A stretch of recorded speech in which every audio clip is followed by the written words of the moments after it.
God, how on my lights, camera, action, nigga. All right, welcome back, everybody, to Urban CG TV. I'm your host, the Art Poet. It's been a while since I made a tutorial, guys. Been real busy on a couple projects, and we're coming to a conclusion to most of them. But we're going to talk about my cutscene tutorial, and I figured before we go into animation and stuff like that, using the Blender game engine, I could probably start by going over the 12 principles of animations. And with wanting to use this as a subject matter, I decided to do a lot more study in the art of animation and kind of look over the 12 rules in a more in-depth way than what I have done before in the past. And it was a very liberating process, and I learned a lot from it. And I want to share with you guys what I have learned. Hopefully, I'll help somebody out there who's learning or looking into doing some animation. Okay, the first principle of animation we'll be talking about, and I think which is the most important principle of animation, is squash and stretch.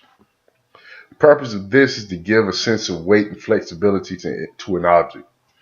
Um, I got the character that I have here is a character I modeled a while back. I'm using for a RPG, and we'll be using this specific character to demonstrate the squash and stretch principle of animation.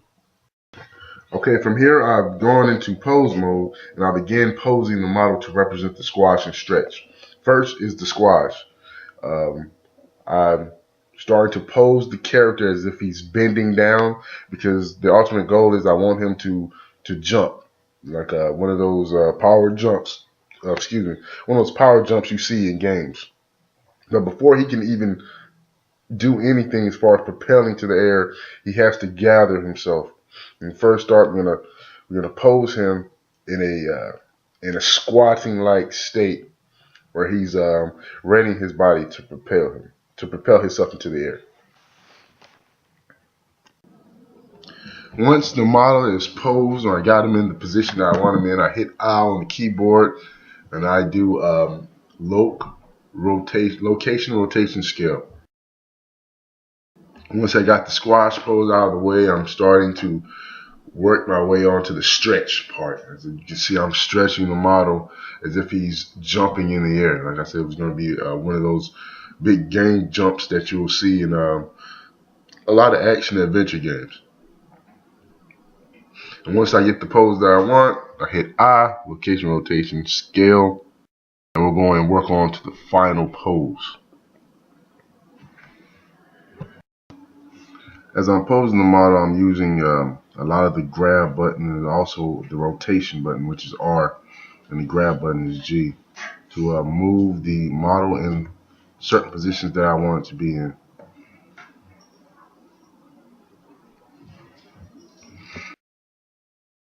Showtime, nigga, on God. It's go time. Holla at a young nigga when it's showtime, nigga, on God. How on my lights, camera, action, nigga. It's showtime, nigga, on God. Nigga, on God. Yeah, yeah. Nigga, on God. Nigga, on God. Yeah, yeah. Nigga, on God. I been that nigga since a fetus, ho. Ballin' on these niggas, I'm the sickest with the give and go. Dropped another mixtape on you bitches just to let you know. I swear to God, these other niggas slipping like a bar, so these niggas living foul, man, somebody call it technical. Laughing at these niggas, boy, I swear you so hysterical. Switching lanes on them, boy. Okay, once the stretch pose has been animated, I'm gonna do one more pose where he drops back to the ground, and what I'll do is copy the first pose and I'll move it over a couple slots on the animation bar. Copy and paste, and you know, that kind of stuff.